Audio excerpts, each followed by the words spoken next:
Andy Warhol was a total genius, and more than 50 years ago, I curated a show dedicated to his work in video, his television programs. It was called Warhol TV. It took place in France, Portugal, and Brazil. I began to do push-up every day because Andy Warhol was doing push-up. I also began recording and filming because Andy Warhol was recording, photographing, and filming. Because he wanted to keep everything.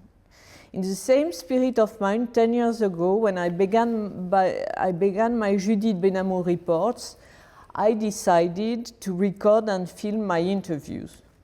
All my more than 250,000 videos are on YouTube today. We are 10 years later, celebrating the principle with the most influential personality of the art world. This week I interviewed in public Ulrich Obrist, Maya Hoffman, he knows everyone. Glenn Lowry, of course you know because you exhibited recently at MoMA PS1, and tomorrow the architect Lina Gottme. But today, let me introduce you to the fabulous artist Rirkrit Tiravanija. I would like to thank Duchamp and the founder Hélène, Piaget and the fabulous Adèle, l'appartement Piaget curated by Asia Now, and the wonderful team of Project Media. I asked ChatGPT about the meaning of the name Rirkrit. ChatGPT gave me a fantastic answer. It said in Thailandese, Rirk means favorable time, and Rit, power, spiritual strength. So with this kind of first name, imagine that you can't have another choice than becoming an artist using performance, right? So as I said, Rirkrit had recently a retrospective at PS1 MoMA, New York, and also in Arles at Luma last summer. You became famous because of your vision and your generosity, I have to say. He began cooking for the public, creating relations between people. Imagine a gallery transformed in a kitchen. No more object, an experience. Let's have another experience this evening. And welcome to the famous gallerist of Rirkrit in France, Chantal Crousel. Merci Chantal d'être là. So let's begin with the beginning. Rirkrit, how did you decide to become an artist? I kind of stumbled into it. I actually, as a young person in Thailand, well, I mean, you know, I didn't have a lot of exposure to art at all. And you were not even always in Thailand? No, I grew up in a few different places, but not really knowing much about art until like literally after I finished high school. And originally I wanted to become a photojournalist. So, and that was partly because my father, who's a diplomat, but he was a civil servant, and he was like, never become a Thai civil servant, you know. And so I was like... He was speaking about corruption, right? Yeah.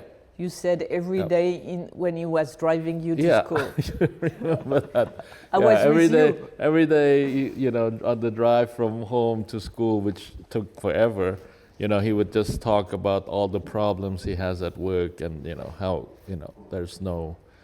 Yeah. So anyway... I started to become, I just thought when I left high school, I was like, oh, I'm going to be a photojournalist because, you know, I was taking a lot of photographs. We were taking pictures for the yearbook. And this was like, you know, late 70s. And I was exposed to like Life magazine and National Geographic, you know, which was like, you know, looked amazing and really... In a way, it was a lot about being free, you know, to have your own work and be in the world and creating images. Yeah, you know, and having work experience. And so then I went to Napoleon is waking up. We went to Canada, and I went into like the history department, Pardon. and I was exposed to some art, you know, like because I was taking art history classes, and you know, one evening there was like a flash, and it was like they were like showing slides, and it was like Malevich white on white, you know, like this white painting. And what did you think? And I was like, wow, this is really interesting. But it was also like, you know, the idea of, you know, Malevich, the constructivist, this, you know, spirit in art, politics in art. And then, you know, a couple of weeks later was like The Fountain, you know, Marcel Duchamp. And I was like, I'm gonna go and find out what art is. And yeah, so that was like the beginning. But it wasn't like I had any plan. I still don't have any plan. I know you want me to ask questions. But you say, I have a provocative question for you. What is the common point between Duchamp and Buddha? They both believe in chances and letting go. Ah, you're right. Which is kind of like actually why I was interested in Duchamp, you know, or in that kind of idea. And I mean, in a funny way, of course, Duchamp, then there's John Cage, right? And then maybe even, you know, Jasper Johns and Rauschenberg, you know. But in a way, I was very much interested in that idea of, yeah, making, you know, letting go, you know. But why to let it go? Because I think like you can't control everything. Things change. So it's better not to control anything? I mean, I like the idea, like Duchamp would say, I'd rather breathe than make art, you know? And I think it's not so much that he's not making art, it's just how you do it, right? So for him, it would be just breathing, being alive would already be like a lot of art, you know? So he could just sit and play chess. But he was saying that, but we know now that he was working very much in parallel, hiding, and he asked his last work not to be shown until he was dead. So he was saying something, he was doing something else, and he was saying a lot and different things. So in a way, Duchamp, there's a legend and there's a real Duchamp, no? Well, I think he's just leaving us trails of, let's say, trails of enigma for us to try to figure out. And in time, you know, so it takes forever. Like we still don't, you know, there's still a lot. And I think that's kind of the slowness of art, which I think is really important. That it's not all giving you everything when you're just standing in front of it, that you kind of have to live with it and slowly, I mean, in that living with, you slowly learn and see and think and have more, you know, more thoughts out of it. So you are on the side of the viewer. You speak on the side of the viewer. I'm always on the side of the viewer. Really? I thought you were an artist. I like being the viewer. I mean, I like being the audience. I like being the student. I like learning.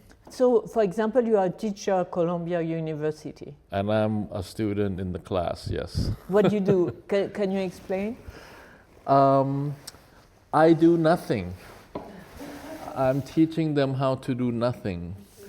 You know, I mean, at least that's the kind of, and a student, I mean, someone asked a student of mine, what does Rirkrit do in the class, right? And the student says, he just sits in the corner and smiles. Which is very true, right? But I mean, that is not so, I mean, I think for me, but what do you tell them?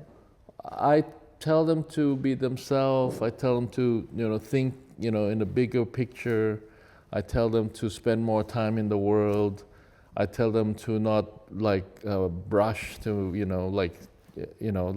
to not be pressured by things. I mean, I tell them like the same things I would tell myself, right? Because actually it's not that I could teach them how to make anything. I just need to show them how to be themselves. Because I mean, you can make anything. You can make a lot of things, and today you have machines, you have people, you have production and over whatever.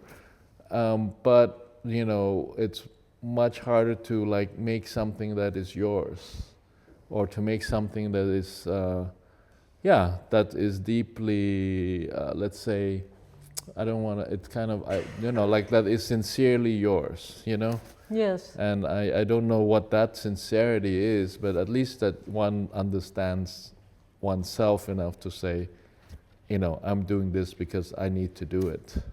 And in this point of view, is Buddha important? Well, for me, it's certainly like a guide, and I mean, it's more like an attitude or philosophy, right? And that's kind of an open-ended thing. In a way, Buddha didn't do anything, so I think But he had good advertisement, huh? Well, it's always like, I mean, and we forget that there's just one Buddha. There are many Buddhas. So actually in time and history, there is been, I mean, a Buddha, and there are actually many Buddhas. And so it's not really a work of one person.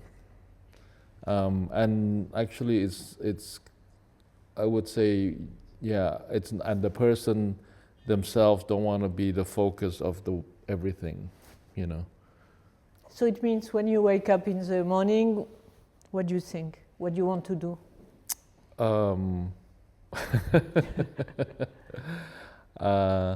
Well, I like to, say that I'm not doing a lot, but the little I do is the thing I need to do. So you drink tea? I drink tea, I go for a walk, I say hello to people on the street. Even the one you don't know? Even the ones I don't know.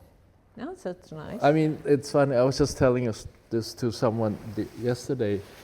I go for this very early walk now, and then there's an old man who is kind of coming up the street, and we just look at each other and we smile at each other and we give each other a high five, and then we go past each other.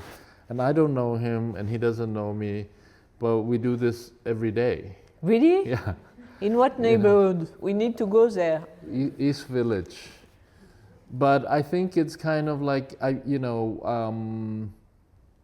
think that maybe if you feel something for the other, then the other would feel it, which means that there would be a response, So if and that's... If you are welcoming in a way. Yeah, I mean, if you have an open sense of, openness, then everybody's kind of also open to you.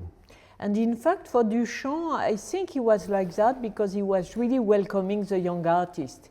In the 60s, before dying, he was supporting young artists like Warhol, for example. That's very interesting.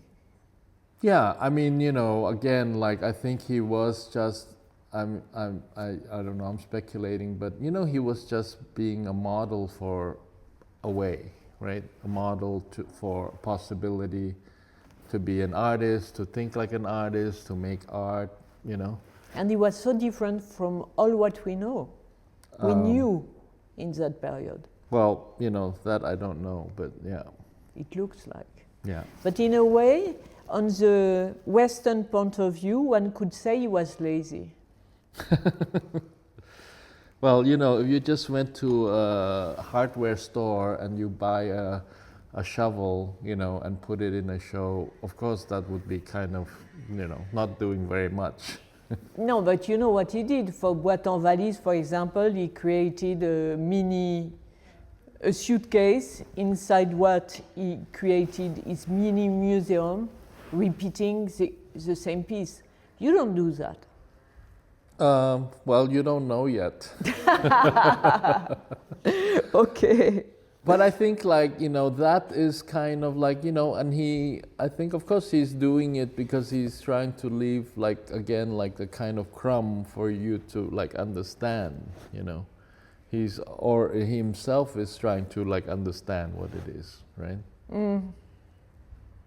But at the end of the day, he was still painting and creating a special display for his last work. Anyway, I'm not against Duchamp, I'm fascinated by Duchamp. And he was also very much playing with the art market. I would like once to do a show about that because, you know, he was dealer for Brancusi, he organized an auction for Picabia, it was amazing. I would say yes. I mean, you know, all of that is part of, you know, being an artist. Playing with the market? You should be able to play with everything. Do you play with the market? No, I don't. Chantal. I resist playing. You resist? Which is probably playing, you know. Because you don't know Picabia. It could be helpful. But you designed a beautiful cafe at Luma in Arles.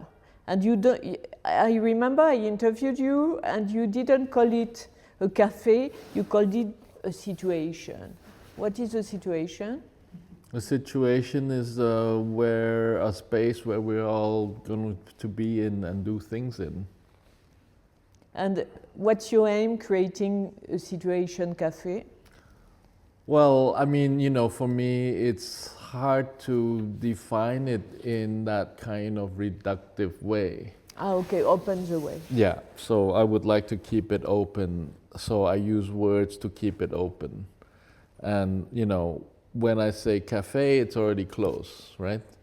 And so I find words to keep that possibility open because, of course, it's not just drinking coffee you can do there. You can do many things, or you can meet people, you can meet strangers. So, you know, it's not just drinking coffee. But there was a big attention given to details, right? Yes. There. That was very important. Yes. For example, the chairs were different. Yeah. And the shape of the table. Everything was made specific. Serpentine. Yeah. Yeah. But, you know, you have to think like this is sitting inside a kind of, Frank Gehry castle. You know, so one has to also kind of think about the context it's in and play with that. With the Gehry castle? Yeah. Pierre Huyghe said, Rirkrit set the condition for life situation to take place and let them unfold without his intervention. He's correct. I'm sure because he was quoted in your last catalogue. And Arthur Jaffa, it was interesting to see all these quotes about you by other artists. Arthur Jaffa speaks about your work as effortless and audacity. What do you think? He's correct. Well, you know, and I like to say that, of course, because they are friends, so, you know, and they have... And they are very cool, both of them. And they're very cool. No, but, you know, of course, you know, it's... No, I mean, it's good to hear what your friends think and reflect on what you do. That's probably very important for me, more than a lot of other things. That comment from journalists, you mean? No, I just mean like, you know, like, of course, it's like, you know, yeah, I mean, when I was a young artist, or still am a young artist, you know, my question to myself is always that, you know, that I would like to be respected by my peers. I don't care about anything else. So, and in that sense, when I hear them say things like that, then I feel like, okay, I'm doing the right thing. And effortless, really? I hope so. And when you said to your father that you wanted to become an artist, what did he say? I actually never told him that because, it was hard to explain and this is my own problem, like I didn't tell my parents at all that I was actually doing art, making art or whatever I was doing. And I would say to them, I'm making some architecture and I'm taking some photographs, right? Just so that they would feel like, oh, he's still, going to be able to survive and make a living. So I never did that. But then at some point, like there was, a story in the newspaper in Thailand, and so both my parents read that, and they were completely understanding what it was. They understood? Yeah, they understood completely where it was, what it was, where it was coming from. My mom said to me, "Oh, you're just being like your grandmother." Why? Because my grandmother is a kind of very generous person. She was also like a teacher, who she had a restaurant, and she was actually she came to France, to Lyon, to study nutrition. And then she went back to Thailand to teach nutrition to, young people and it was a lot to do with health and cuisine because, Thailand was trying to develop athletes and, eating better, life through food. And so she went back and taught people. She had a program on TV, like to show cooking and what kinds of food to eat. And then she had her own restaurant, and I grew up in the restaurant. Right? Wow, this is an important detail to understand your relation to food. Yes. And it wasn't as if I was cooking, I just sat there and watched. But really it was more like, watching my grandmother who's, very generous and, So, so that's why my mother would say that, right? Because she saw that relationship. And it was a nice ambience in the restaurant? Very nice ambient. It was kind of famous for being like a garden restaurant. Wow. So people would come because, in Bangkok, and this is like Bangkok in the 70s. So people would come because my grandfather was a botanist. So the whole garden was filled with plants and orchids and then, of course, because of that, they had to put all the tables, in the garden. And so people would come in the afternoon because it was like a sanctuary, like cool down. And then you also had very nice food. And, But you remember, apparently, it was a nice childhood because there's a very cool photo in the exhibition now with you looking at like Spock. Right? It was Spock. Yeah, no, I think it was a good childhood because it was a lot of different. It was a lot of experiences, And why did you put this photo in the show at Chantal Crouzel? Yeah, well, the photo was taken by my father, and this was in Ethiopia. And this was when I first experienced like Star Trek, right? Yes. And but of course, instead of like the hero being the captain, I preferred like the alien, right? For I don't know whatever reason. So then you were like 5 or 6 already, like that. Yeah, like 7. And I was fashioning this clay plasticine into this ear. And then my father started to take some pictures. And years later, I looked at it and I was like, wow, I loved the photo and the way it was just kind of casually made. But also I was like, this is like my first sculpture, This is the first time I made sculpture. So I would put this photo in exhibition and make that claim, like the first sculpture. And it's an introduction to the show? Well, it's an introduction to the show. It's actually a collaboration that I'm doing with my young student, Yang Vo, who we're doing a project together in Kyoto, and in his house, and he said, "Can we use this particular photograph, because he's seen it?" And then he said, "And can you give me a text?" Because he knows, of course, I have put text, over things or on top of. And he said, "Please give me a text so my father can do the calligraphy over it," because that's his collaboration with his father. Yes.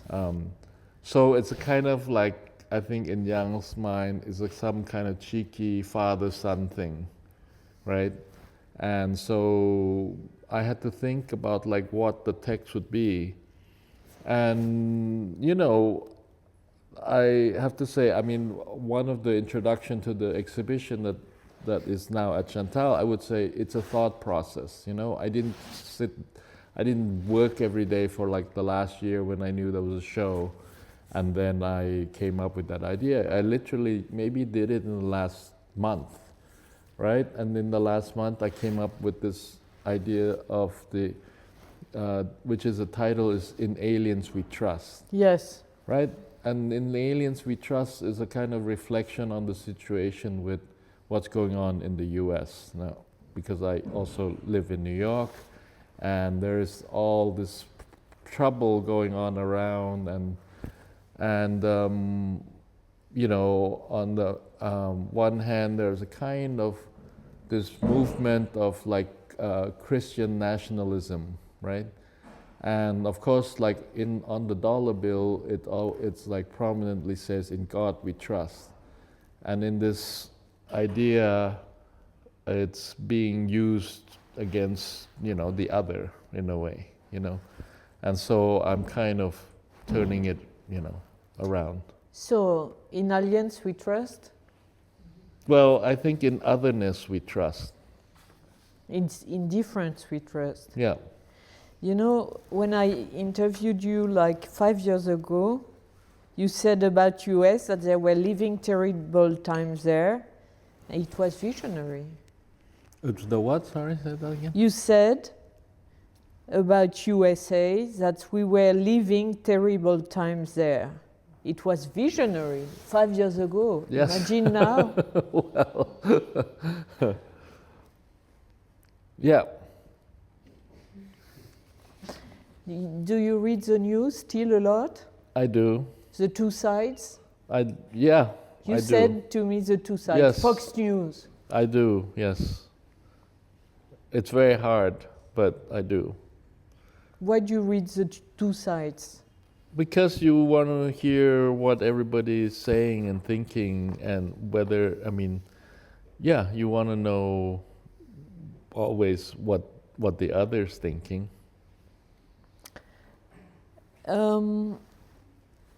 Let's come back to less heavy you said about that politics, it needs to be poetic in the same time.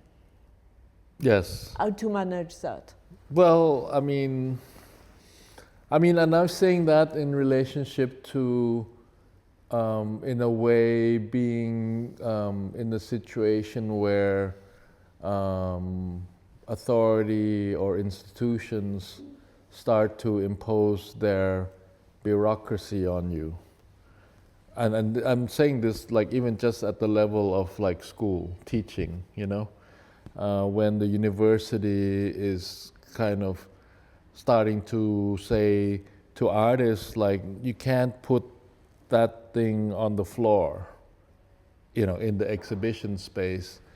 To me, then the artist has to find ways around this kind of imposition. And and which means to resist and to find ways around, which would be the poetics. And one of your famous sentence that you used since '94 is "Fear eats the soul." Yes. Could you explain? Well, it's coming from a film, right? From Fassbinder's film. Yeah. Though I think, of course, that proverb in a way is coming from, it's a kind of like Arabic proverb, so, or saying, you know. And I think it's, interestingly, it's always current, you know, because, I mean, we're always having a lot of different kinds of fear, you know, because we're human. And, you know, to go into the unknown, we're always afraid. You know, you walk into a dark room, you're afraid. But of course, like, if we let that take over us, then, you know, you know, obviously, you would just be living in fear and not having any, maybe any humanity. And how to fight against fear? To not be afraid. So do you do that? I mean, it's more like not be afraid. Maybe it's more like to just be open to things. Like I said, you know, like to be open to walking by different people and to be able to still be open enough for them to feel that you are open towards them. You know, whether It's about love? Well, It's a big word. It's about maybe understanding yourself enough to accept the other, which maybe is love. Yes, true. It's a good definition, right? Yeah. When you organized the big banquet at the Grand Palais, you said, if it is useful, I'm useful. Yes. So is art useful? Art is always useful if you use it. Yeah. Wow. So what can I answer? How do you use words? How do you use what? Words. Words? Yes. For example, this sentence, fear is useful or useful. Well, I mean, useful. let's just say, again, you know, it's about kind of for us to reach, I mean, in a funny way, consciousness, right? We always speak about like raising consciousness, and we forget that we have raised a lot of consciousness, but we're not using it. You know, we're not understanding that, you know, we've come through a lot already. Why do we still do the same thing over and over? We is our ancestors, you mean? We, us human in the world, you know. But what do you think about memory? About? Memory. Do you think that humans still have memory? A lot less than we used to. Why? Because we have given our memories to a machine. Wow. What do you think about AI? I am working on a lazy AI. Really? Yes. That's very cool. Well, you know, again, you know, it's like, yeah, there's AI, but then there has got to be the other AI. And what's the next step for the AI? Lazy one? Well, it's like, you know, it's like me. So finally, Duchamp was lazy. It's like you? Really, you're working on it? Yes. So working in a lazy way, so we will never have it, or what? No, you know, it will come when it's, you know, it's not something you can work on it alone. You need a lot of people. And so I think it's a kind of like, I'm putting it out there for many people to think and do. Yes, you know, you really know one of your principles is to use other people to work for you. No, I work with other people to work for all of us. And so what do you think of the idea of signing a work of art? I don't sign. Never? I only sign things that people ask me to sign. So there's no certificate? There's a certificate, but it's not on the work. It's not the work. Could you speak about this very airy special piece at Chantal Gallery? You mean the savages, the savage detectives? Ah, voilà. Yeah, I mean, you know, again, it's that kind of fear eats the soul thing, you know. I think that, I mean, there's a lot of layers to it. I could just say that. I mean, of course, there are like savages looking at a comb. Yes, This is. Could you describe in 1 minute the work? No. Let's just say it's. I mean, as we have just said, all these things. I think it's encompassing all of that. You know, I think certainly it's very important, that idea of Duchamp on the one hand, which is my kind of private riddle, but on the other hand, it's also about like kind of seeing otherness, you know, or even our own primordial being, you know, which we tend to maybe like kind of suppress, you know. So yeah, it's many layers. And then on the other hand, I mean, it's called The Savage Detectives, also because of a particular book and a particular reflection on my relationship to the book and my friend Gabrielle, who's doing the show downstairs, you know. So there are like many kind of, as I was saying, it was a kind of thought process. There are like many layers of thinking and relationships, you know, that I feel is there. So when we listen to you, you look like a wise man. So just for me, a tip, how do you deal with irritations, annoyance? Annoyance. You just have to laugh at everything. Really? Yes. And you can do it? I do it all the time. There you go. How do you see the future? The future, I was hoping it will be chrome, but right now maybe it's just kind of leafy silver. So, my last question. What question would you like me to ask you? That question. And around and around. When you ask that question, I immediately think of Warhol and how Warhol did never answer any question. Yes, he was so talented. So, you know. Yeah, and I love his technique of asking questions like, what did you eat for breakfast? Exactly. And how do you feel your body? Is that a question or Yes. is that the How do I feel my body? I don't know. Is that a French translation? No, no, let's put it in another way, which is, do you listen to your body? Oh yes, very much indeed. Yeah. No, I think that's true. I'm you know, very much,